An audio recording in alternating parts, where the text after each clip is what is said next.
The Adventures of Cordie and Pigwig, The Pirate Teds, by Gareth P. Jones and C. J. Machado. The adventure begins. Cordie Brown woke up filled with excitement. Today was Saturday. Cordie's favourite place to visit in the whole wide world was the old curiosity shop on Main Street. Being that it was Saturday, she was more excited than usual. For today she knew the wonderful old lady who owned the shop would have stocked all the nooks and crannies with surprises of all sorts. What Cordie did not know, however, was that today's adventure there would change her life forever. Dressing quickly, Cordie pulled on her favourite blue tennis shoes and ran to breakfast.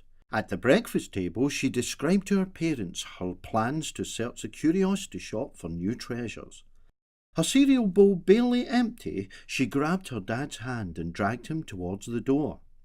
Cordie could barely contain herself as she and Dad skipped through the streets singing Winnie the Pooh songs at the top of their voices. At one point, Cordie tried to quicken her pace to reach the shop without delay. Finally, they turned onto Main Street, and there it was, the most wonderful curiosity shop you could ever imagine. Cordie could not contain herself any longer, and with a loud yippee, she ran into the shop. "Good morning, Mrs. Winterbottom," she called as she rushed by the owner and disappeared around a tall cupboard. "Good morning, Cordie," chuckled the old lady who stood behind the counter. "I have lots of new things for you to discover today." "Thank you, Mrs. Winterbottom," Cordie exclaimed and began her search. She started by looking through every book. She rummaged through every chest. There was not a drawer left unopened or a cupboard left unexplored. During her search, Cordie came across a box full of marbles and stopped to admire the beautiful swirl of colours within. Just then, she could have sworn she heard a soft voice whisper, "Cordie."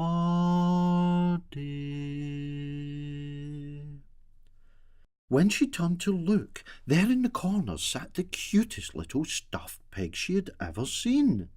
Moving closer to take a better look, she realised there was something very curious about this pig. Cordie gently lifted him up to discover that the little stuffed pig was wearing a pair of round spectacles and holding on tight to a bottle for blowing bubbles. Snuggling her new friend close to her heart, Cordie ran up to the counter where her father was chatting with Mrs. Winterbottom. Mrs. Winterbottom looked over the counter with a kind smile and said, "I wondered if you two would find each other." Showing the two grown-ups her fabulous find, the little girl blurted to her father, "Can he come home with us? Please, Dad. His name is Pigwig, and he wants to adopt me." Cordie's dad laughed fondly at her enthusiasm. "Adopt, is it?" he asked. "Well, there's no arguing with that now, is there? But what are these other things?" Cordie looked down at the spectacles and bottle of bubbles. I don't know, but he really doesn't want to let them go." A matching set then, it would seem," laughed Mrs. Winterbottom. "Well, I can't possibly charge you for him if he's adopting you now, can I?" Cordie's dad tried to protest, but the old lady fondly patted his hand and smiled. "Oh, hush now.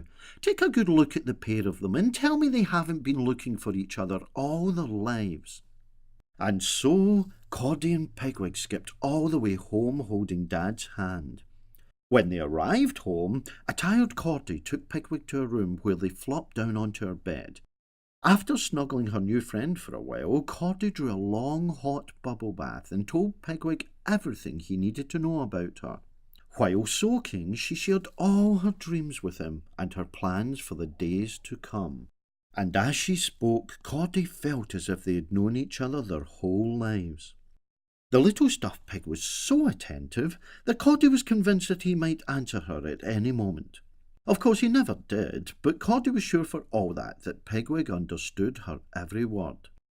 Later, having hugged her parents good night, a sleepy-eyed Cordie went to bed. Just as she was falling asleep, she gave the little pig a gentle kiss on the forehead.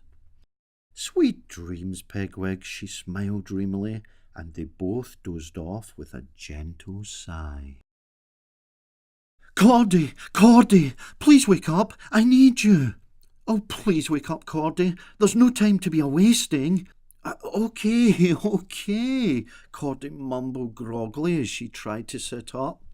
Finally managing to rub the sleep out of her eyes, Cordie turned on the bedside lamp and looked for the cause of alarm, and instantly became quite alarmed. Standing at the bottom of the bed was Pigwig, large as life, or, well, in his particular case, as little as life. "Pigwig?" she called in surprise. "Oh, Cordie," the stuffed pig cried, "thank jelly baby you're awake. There's no time to spare." "No time to spare?" Cordie repeated. "No, I just got a bubble mail from back home. They're in terrible trouble." "Bubble mail? Terrible trouble?" Cordie asked, still trying to believe that she was having a real conversation with the little stuffed pig. Pigwig looked up at her in concern. "Oh no, Cordie, please don't tell me you've chosen right now to get repeaty-wordy fever. We don't have time." "Repeaty what?" Cordie began before catching herself a little red-faced. Of course not. It's just, well, you can talk." Pigwig frowned. "Yes, I know. So can you." "But you're a cuddly toy." This time it was Pigwig's turn to blush. "Well, shucks, Cordie. I think you're a bit of a cuddly human too." Before she could reply, he went on, "Cordie, I need your help. According to the bubble mail I received, the pirate Teds are on the rampage again, and they're destroying my village of Oink. My family is in danger." The little pig's face was so full of concern, it made poor Cordie's heart ache. She didn't even pretend to understand everything that her new friend was telling her, but what she did know was that his family was in danger, and she had to help. Feeling the little pig's urgency, Cordie jumped out of bed, causing Pigwig to do a little somersault. "What can I do to help?" she asked boldly. "Oh, thank you, Cordie," Pigwig said, jumping up and down on the bed in his excitement. "First of all, you'll need these." He pointed to the nightstand. "Whoa, the spectacles and bubble bottle you were holding when I found you." "Not just any spectacles, Cordie," Pigwig corrected her. "They're magical spectacles. They allow you to see things that others cannot. And these are travel bubbles. We will use them to travel to the village of Oink." Cordie dressed as quickly as she could. Snatching up the spectacles and bubble bottle, she asked, "So what do we do now?" "We have to go out into the garden so that you can make us a travel bubble," Pigwig explained. Cordie nodded in agreement and they hurried towards the back door. As they left the house, Cordie smiled at the thought of the adventure ahead. "Okay," she turned to Pigwig. "How do I make a travel bubble?" "Why, you blow one, of course," the little pig replied. Cordie put the magical spectacles carefully into her jacket pocket. Then she undid the top of the bubble bottle. She made sure that the ring was nice and thick with liquid. Then, taking a long, deep breath, she began to blow.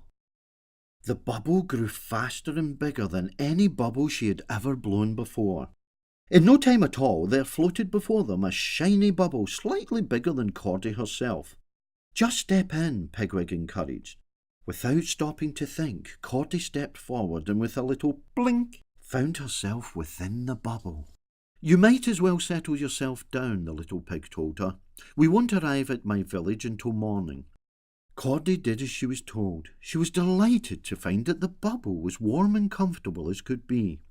"To Oink, please," Pigwig said to no one in particular, and the travel bubble immediately began to rise into the night sky.